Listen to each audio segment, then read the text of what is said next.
Maisha halisi na Kijumbe brand, nionyeshe njia. Kijumbe brand.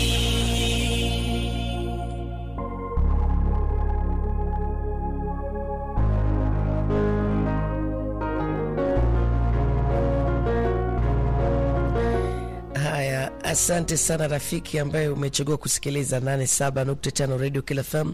Uko wapi kwa sasa? Unafuatilia matangazo yetu moja kwa moja. Naamini wasaa mzuri kabisa wa maisha halisi. Unapofika unapata muda wa kutulia ili uweze kusikiliza kwa makini zaidi, uweze kujifunza. Karibu sana. Mimi naitwa Kijumbe Brand na hii ndio Radio Kila FM. Karibu sana, na leo tunaanza simulizi mpya.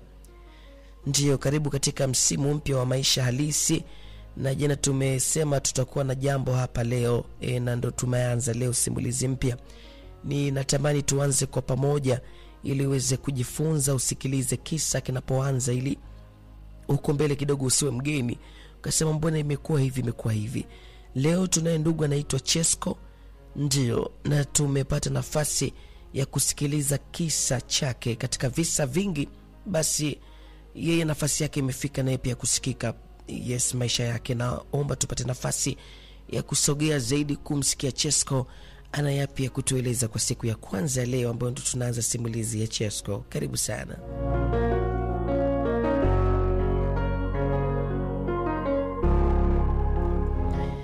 Chesko anasema, mimi ninaitwa Chesko Kahemela. Mimi ni kijana wa Kitanzania. Chesko anasema, ninayo mengi ambayo yamenifika katika maisha yangu. Natamani kuzungumza na Watanzania waweze kunisikia ile ambayo mimi nimeyapitia. Chesko anasema, sisi kwetu tumezaliwa watoto 5. Ndiyo, Chesko anasema yupo mkubwa kwetu kuzaliwa ambaye ni kaka, alafu yupo alimfuata ambaye ni dada, kwetu ni dada. Alafu pia yuko mwingine ambaye kafata ambaye ni mkubwa wangu tena. Alafu niko mimi, alafu yuko mdogo wangu. Chesko anasema, mimi nitazungumza kuhusu maisha yetu na maisha kiujumla. Chesko anasema, wazazi wetu sisi, babangu mimi ni muajiriwa. Tunakuwa tunapata fahamu, maisha yanasogea, tumekuwa mikono hiyo. Yani baba yeye ameajiriwa, tunapata mahitaji muhimu kama watoto, kama familia. Chesko anasema maisha yanasogea mbele. Chesko anasema tumekuwa hivyo, tunaona baba peke yake ndo anatoka. Yani baba anatoka anakwenda kupambana, baba anatoka anakwenda kazini, lakini mama yuko nyumbani. Mama ni mama wa nyumbani. Chesko anasema, lakini mimi ninakuwa. Chesko anasema, nakumbuka nimesogea sasa, ninapata fahamu. Yani mimi ninafahamu, yani ni nasoma tayari. Mimi niko shule, nakumbuka niko shule ya msingi. Nyakati hizi nakumbuka niko darasa la 6. Chesko anasema, wakati ni wakati ambao mimi nilianza kuona mama, yani hali inabadilika. Yani ile kwamba mzeze anakwenda hospitali, anarudi, lakini kuna kipindi mama analazwa. Yani kwamba naambiwa mama amelazwa, mama anaumwa. Hivyo mama anaumwa. Chesko anasema, kwa sababu mimi ni kwa nafasi ama kwa wakati unajua tena darasa la 6, mimi bado mdogo. Mama anaumwa nini? Chesko anasema, mimi naelezwa kwamba mama ana shida, ana kisukari. Naelezwa hivyo. Kwa mimi yani unajua tena katika kipindi kama hiki naambiwa mama ana kisukari. Kwa najua mama anaumwa. Shida gani? Mama ana kisukari. Chesko anasema lakini siku ziliposogea, nakumbuka mimi nipo, kwa sababu ni kawaida mama anaweza kazidiwa akapelekwa hospitali akalazwa siku kadhaa, mama ataruhusiwa, ndio mama ataruhusiwa, atarudi nyumbani. Akiwa nyumbani hapa tunasema mama anaumwa, yani wanatokea ndugu wanasaidia mama, wanamuuguza, baadaye mama anaimarika, anapona kidogo, hali yake inakuwa tena mbaya. Chesko anasema nakumbuka nilipofika darasa la 7, huu ndo wakati ambao mama hali yake ilikuwa mbaya zaidi. Yani mama yuko hapa haendi tena hospitali, alafu mama akapungua, yani mama akawa mdogo sana. Hizi ni nyakati ambazo mama amelazwa hapa, yani yuko hapa nyumbani, lakini kila kitu anahudumiwa. Nikizungumza hivi nafikiri unanielewa, yani ni mgonjwa ambaye anafanyiwa kila kitu. Ndugu wako hapa wanamsaidia mama, hali ya mama ni mbaya, ni mbaya kweli, imebadilika. Chesko anasema unajua sisi ama mimi kwa nyakati hizi sijui mambo mengi. Ndugu wanafika hapa wanamsaidia mama, lakini yuko ndugu ambaye yeye kabaki hapa, yeye ndo anamhudumia mama kwa muda mrefu. Chesko anasema nakumbuka siku moja hali ya mama yangu ni mbaya sana. Kwa hiyo ndugu yake na mama yangu, huyu ni mama yangu mdogo ambaye anamhudumia mama. Chesko anasema hii siku nimesema ngoja mimi niweze kufuatilia, kwa sababu mtu huyu akipigiwa simu, yani mama mdogo anavyoongea na simu lazima aende mbali kweli, aende kuongea na simu mbali na eneo ambalo mama yupo. Chesko anasema anaweza kapigiwa simu, akishika simu akitazama, basi anamwambia huyu mtu siko sehemu sahihi, sipo sehemu nzuri hapa, niendapo kama sisi tupo karibu au kuna watu wapo hapa ndani.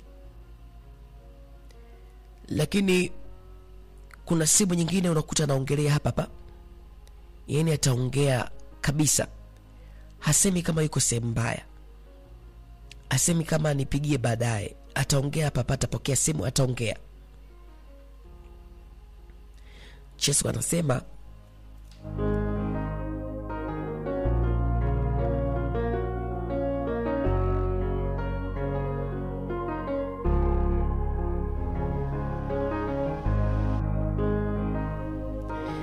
Chesko anasema hii mimi imenipa kufuatilia. Kwa nini mama kwa nini huyu mama mdogo anakwenda kuongea mbali na mtu mwingine anaongea naye hapa? Chesko anasema nilipopata nafasi ya kufuatilia sasa kwa utaratibu, hii siku ambayo mama mdogo amepigiwa simu, amekwenda kupokea mbali, kuongelea mbali. Chesko anasema nimefuatilia, mimi nikawa nimejibana simu, namsikia mama mdogo anaongea na simu. Chesko anasema anamwambia huyu mtu anaongea naye sasa, mama mdogo nasikia anazungumza, anasema tunahesabu siku, si unajua tena, yani vitu watu wale rao wenyewe watupe shida, sisi tunahesabu tu siku, hali yake mbaya. Chesko anasema nasikia anajibu kwamba sasa mama mdogo naye anajibu kwamba nipo makini kweli, niko makini, kwa sababu unafikiri basi nikifua nguo ndo inaambukiza? Mimi niko makini, wala usijali usijali mume wangu, yani bado kidogo tutamalizana na haya mambo, nitarudi nyumbani, nitafanya nini sasa? Unajua tena maradhi tena haya. Chesko anasema mimi nilisikia sentensi kama hizi. Sasa mama, mbona nimeambiwa naumwa kitu fulani, lakini mbona ninasikia mazungumzo hapa yako tofauti? Yani kwamba eti nikifua nguo wala hakuna kuambukizana, yani niko makini. Yani huyu mama mdogo inaonekana alikuwa anaongea na mume wake. Chesko anasema mimi nilianza kufuatilia sasa. Lakini wakati mimi nalifuatilia hili, Chesko anasema hii siku ndio siku ambayo napewa taarifa, ninasikia, ninashuhudia kwamba mama amefariki. Chesko anasema tuliumia sana, lakini kwa sababu amefia hapa nyumbani, taratibu zikafanyika kwa ajili ya kupeleka kwenye hospitali kwa ajili ya kwenda kuhifadhi mwili wake ili kujiandaa sasa na taratibu za maziko. Chesko anasema taratibu zikaendelea, tumemaliza kumzika mama. Chesko anasema baba naye hali yake ikaanza kuwa mbaya, baba yetu.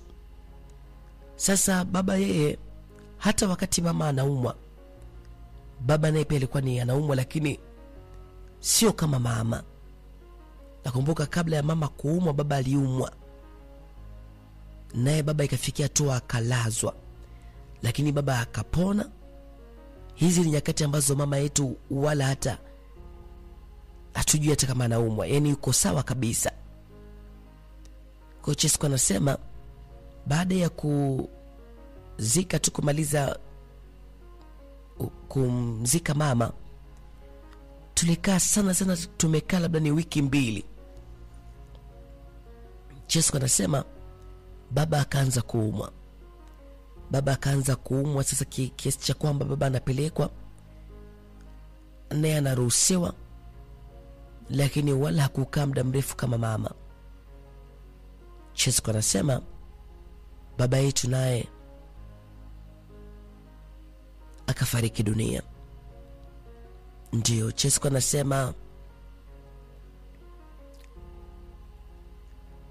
wako ndugu, familia yetu, unajua tena sisi hatuna baba, hatuna mama. Lakini wakati baba anafariki, kaka yetu mkubwa, yeye tayari amesha hitimu, yeye tayari ameshamaliza masomo yake chuo. Kwa hiyo anasubiri, yani amemaliza, ni huyu anasubiri ni ajira sasa. Lakini sisi bado wadogo ndio tunaendelea na shule. Chesko anasema ndugu, yasikia na kueleza, wako wengi ambao wamesaidiwa na baba yetu, wako wengi ambao wamesaidiwa na familia yetu. Sisi sio kwamba tuna uwezo kubwa sana, lakini tunaishi kwetu, na baba na mama umepambana sana kwa ajili yetu, hasa kaka yetu huyu mkubwa mpaka nafika chuo kikuu. Yani baba na mama umepambana kwelikweli. Chesko anasema na sisi pia tunaendelea na masomo, lakini wakati ulikuwa ni wakati mgumu sana kwetu. Ni wakati ambao umetushtua, baba hayupo, mama hayupo, nani wa kumtegemea? Chesko anasema lakini kwenye msiba wa baba, Chesko anasema nakumbuka walikuja wafanyakazi wenzake ambao walikuwa wanafanya nao kazi baba, lakini pia na bosi wake alifika. Chesko anasema Nakumbuka kaka yetu, yani ndo mkubwa huyu, nakumbuka siku aliyopata nafasi hapa, yani tunamaliza taratibu za mazishi, huyu kaka yetu alipata nafasi ya kuzungumza na bosi wa baba. Sisi tuko hapa. Nakumbuka alimuita ndani, akamwambia, unaona hawa ni wadogo zangu, niko hapa tunakuomba sana sana, na kuomba mzee wangu, niko hapa na kuomba sana unisaidie kazi. Najua nikipata kazi nitawaendeleza wadogo zangu, kwa sababu baba kwetu, wazazi kwetu ndo kila kitu. Sasa baba hayupo na wamepambana sana kwa ajili yangu kunisomesha mimi ndo ambaye nimefika mpaka hapa. Hawa wote bado ni wadogo, wananitazama mimi, na mimi naye tazamwa, ndo nimemaliza chuo. Yakatokea haya. Naomba mnifikirie, ninaomba mnipe nafasi, ninaomba mnipe nafasi ili niweze kuwatunza wadogo zangu, niweze kuangalia familia. Chesko anasema huyu bosi akamwambia kuna shida, tusubiri 40 ipite, alafu baada ya taratibu zote basi tutalifanyia kazi jambo lako. Chesko anasema bosi alimkabidhi kaka kiasi cha pesa kidogo, alimwachia hapa. Sisi tunasikia na sisi tunaona namna kaka yetu alivyotusemelea, namna ambavyo kaka yetu anatufikiria na kutuwazia. Ndio Chesko anasema.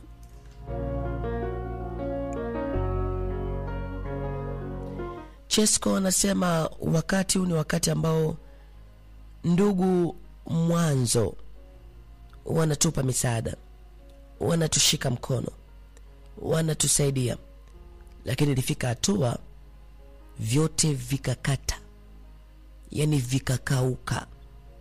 Kila mtu anatazama familia yake sasa, kila mtu anaangalia watoto wake, kila mtu anaangalia mji wake, anaiangalia nyumba yake. Sisi tunamshukuru Mungu, tumefanikiwa kuwa na kwetu, lakini kama unavyojua sasa hakuna mtu mwingine tunayemtegemea hapa kama ilivyokuwa tunawategemea wazazi. Chesko anasema kaka ameahidiwa kwamba ataitwa, lakini siku zinasogea. Nakumbuka 40 imekwisha. Mtu aliyesema tamuita kaka, huyu bosi, tunaona kimya. Unajua hali ilianza kuwa ngumu, kwa sababu vyote tulivyopewa ni kwamba vilikuwa vinatumika, tunavitumia, vinatumika kwa ajili ya huduma mbalimbali, kwa ajili ya chakula tunakula, tunahitaji nauli ambayo tunakwenda mashuleni. Kwa hiyo pesa inatumika lakini haiingii, yani pesa inatumika tu. Ndio mwisho hali ikawa ngumu, hatuna pa kupata chochote, yani hatuna pa kupata pesa. Ndio nakumbuka kaka yangu alituambia kitu, akazungumza na dada, na akazungumza na aliyemfuatia kuzaliwa ambaye ni dada yetu. Akamwambia sitaweza kuendelea kukaa hapa hivi, alikuwa mambo ni magumu sana. Mimi nataka niende mjini nikatafute, nikapambane. Tunasubiri mpaka lini? Hali inakuwa mbaya na kuachia watoto hapa.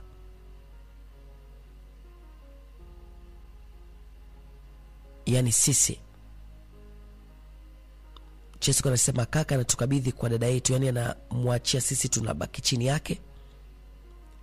Yeye anakwenda kupambana, atakachojaliwa basi sisi kitatusaidia. Ndio Chesko anasema huyu ni kaka yetu na amekaa kulikweli muda,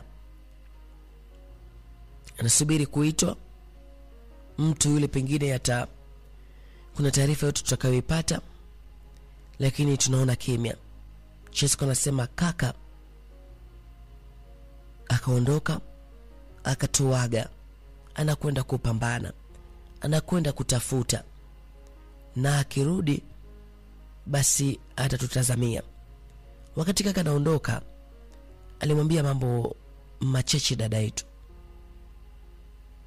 Akamwambia kwa sasa hivi na kuruhusu, tukipokea msaada sawa, tusipopokea basi tuangalie kilichopo. Chesko anasema akamwambia tuna vitu vichache hapa, hebu tuvipunguze, kwa sababu navyo pia vinahitaji gharama, vinahitaji matunzo. Hebu tuuze, mimi nakwenda kupambana, hivi mtakavyokuwa mnauza vitawasaidia chakula. Ndio Chesko anasema kaka aliondoka, tukabaki hapa nyumbani. Hapa kwetu sisi tulikuwa tuna kuku, ndio tuna kuku wachache hapa ambao tulikuwa tunafuga. Mama ndo alikuwa wakati yuko nyumbani anapambania mifugo. Tuna kuku, kuna njiwa.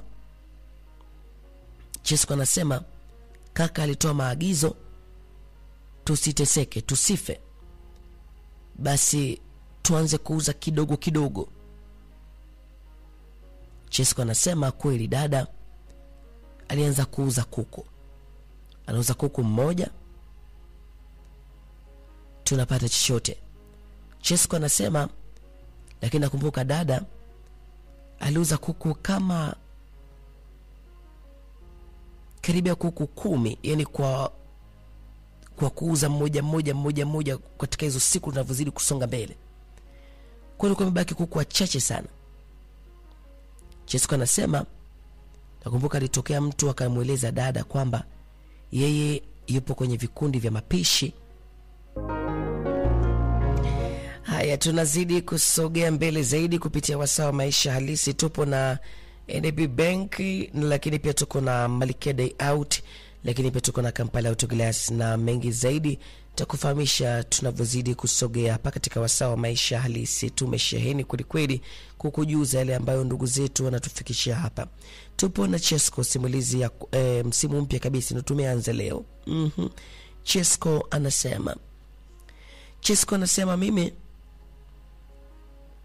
nakumbuka sana wakati huu, ni wakati ambao Chesko anatuelezea haya. Kaka yake anapambana sana na dada yake pia amepewa maelekezo kwamba basi yeye tusife sisi, tusiteseke. Kwa hiyo chochote kikitokea basi tupunguze. Tunakuwa na hivi vitu, hali inazidi kuwa ngumu. Kama kula yetu yenyewe inakuwa ni shida, tunaweza kuwahudumia mifugo, tunaweza kuwahudumia kuku, tunaweza tukawahudumia njiwa? Hapana. Chesko anasema kwa hiyo taratibu dada aliendelea na biashara hii. Yani ni kwamba unajua tena unatoa, yani unauza tu. Wakiwa wamebaki wachache, nakumbuka dada alifikiwa na rafiki katika kuendelea kuuza. Alipata rafiki akamueleza basi yeye anafanya shughuli za mapishi kwenye sherehe mbalimbali, basi anaweza kufanya kazi na dada. ndio anaweza kufanya naye kazi, kwa sababu dadangu mimi ni mshap, dadangu mimi anaongea vizuri, lakini vile vile amekuwa akimpa huduma hii, anamuuzia kuku, lakini vile vile bado wanaweza kufanya kazi. Na mpaka sasa dada ameshauza kuku karibia 10. Ndio Chesko anasema huyu mtu anayefanya anayepika kwenye sherehe, yeye alimwambia dadangu kwamba hana mtaji, yani hana kuku wa kumuuzia yeye kwa ajili ya sherehe zake, kwa ajili ya shughuli zake. Lakini alimfahamu kwa maana dada akiwa anatafuta wateja, nauza kuku, akamweleza una kuku, unauzaje hivyo. Lakini Chesko anasema dada vitu anavyofanya ni kuku anauza, lakini huyu yeye anaona kabisa sio wa kumtosha. Kwa hiyo endelea kumsogezea wateja wa ule wa mmoja mmoja, ndio warejareja kwa ajili ya familia mwingine. Na baada ya hapo kama basi tutakuwa tunakwenda, wewe unakuwa kama kibarua, unakwenda kwenye shughuli na mimi unachokifanya unajifunza taratibu, nitakuwa nakupa hela kidogo. Chesko anasema kwetu sisi ikawa ni neema sasa. Kwa hiyo dada akipata kazi tu akiona kwenda na huyu kwenye shughuli, basi kutarudi na chakula, uhakika wa kula sisi tunao. Chesko anasema maisha yanazidi kusonga mbele. Chesko anasema kaka, tumekuwa tukiwasiliana na anasema siku rasmi anakwenda, amefanikiwa kuonana na yule mwajiri ambaye alikuwa ni bosi wa baba, na amemwambia sasa aende akaonane naye, tayari kwa ajili, tuna matumaini. Kaka alituambia tumuombe sana, kila kitu kitakuwa sawa. Tumuombe kila kitu kitakuwa sawa. Hivyo tu tukamwambia kaka, basi Mungu akutangulie, tunaamini. Chesko anasema kwa hiyo tuna matumaini. Nakumbuka mimi nipo kidato cha pili sasa. Hali ilikuwa ngumu. Hali ilianza kuwa ngumu kwa sababu kaka, tangu siku aliyosema tumuombe, tangu tumempata kaka hatujampata tena kwenye mawasiliano. Sasa unajua hapa sisi tupo tunamtazama dada, na ndugu ambao wamekuwa kitusapoti ni muda sasa. Sisi ni wakubwa, yani kaka yetu wanaamini kaka yetu sisi ni kijana mkubwa, ni mtu mkubwa. Dada yetu pia ni dada tayari ni mkubwa. Kwa hiyo kutegemea tena ndugu wale waliokuwa natushika mkono mwanzoni, wao wenyewe imefika hatua tu wapo kimya, hawapo karibu tena na sisi kutusaidia.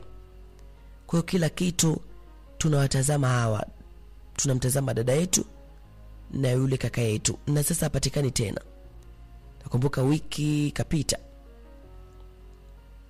wiki 2, dada akasema imekuwaje? Maneno yalianza kuwa mengi kweli. Hofu, nini kimetokea? Mbona kaka hapatikani tena? Na hatuna namna yote ya kumpata kaka yetu tena.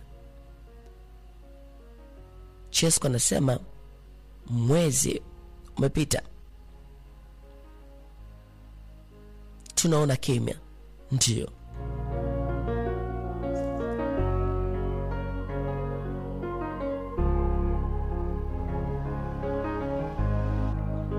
Chesko anasema siku zimesogea zaidi. Nakumbuka miezi 2 imekwisha, hatuna taarifa kuhusu kaka yetu. Chesko anasema dada alianza kuzungumza, najua ameona mzigo ni mkubwa, ameniachia mimi. Maana yake nini sasa? Tunapambana, tunapata tu hela ya kula. Vipi kuhusu shule? Inakuwaje? Dada anapoenda huku kwenye kibarua, mtu aliyemwambia atamsaidia amekuwa anampa pesa ndogo sana. Hata kwetu tunasema ni kubwa kwa sababu tunapata chakula. Na kazi hizi ni za msimu, sio kila siku ni sherehe. Sio kila siku ataitwa kwamba kuna sherehe, kuna shughuli ya kwenda kupika huko. Hali ilikuwa ngumu zaidi. Hali ilizidi kuwa ngumu, kila kitu tumeuza. Kwa maana ya kuku, njiwa, kila kitu. Hapa tumebakiwa na sehemu ambayo tunaishi, nyumba tu ndio tumebakiwa nayo. Yaani ndio tuko hapa. Hali ni ngumu sana. Chesko anasema tunalalamika njaa. Chesko anasema nyakati ambazo dada aendi huko kwenye kazi, dada anaweza katoka asubuhi, anasema nitarudi na chochote kitu. Chesko anasema kweli dada anaporudi, anarudi anatuletea chakula. Lakini mara nyingi dada akileta chakula ni kama watu wamekula kimebaki. Na kitutoshi, tunagombania. Maisha yameanza kuwa haya. Wako ndugu ambao wako mjini huko alipoenda kaka. Dada alijaribu kulikweli kuwasiliana nao kuhusu taarifa ya kaka, nao wakawa hawajui chochote. Kwanza hata hawajui bosi alikuaga, bosi wa baba ni nani, hawajui. Yaani hawajui kwa maana hata ufuatiliaji. Ndio Chesko anasema maisha yalikuwa magumu kweli. Mimi shule sikuweza tena kuendelea. Hapa nikiwa kidato cha pili nikakwamia hapa. Kurudishwa kila siku nyumbani, una hiki. Chesko anasema kwa moyo wangu nikamwambia dada, imetosha. Mimi naona tumpambanie huyu. Naomba niungane na wewe ili tuweze kumsaidia huyu mdogo tena. Chesko anasema hawa ndugu zangu wengine nao pia alikadhalika, mambo ni magumu.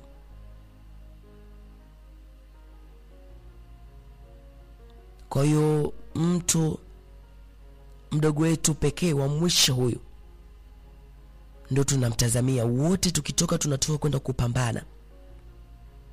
Tunaita vibarua. Kuna kazi gani? Dada anakwenda kushoto, sisi tunakwenda kulia. Yaani tunagawanyika. Hakuna kulala nyumbani. Tumekata tamaa. Kaka yetu hatujui kama tutamuona lini na amepata na nini. Hatufahamu. Ndio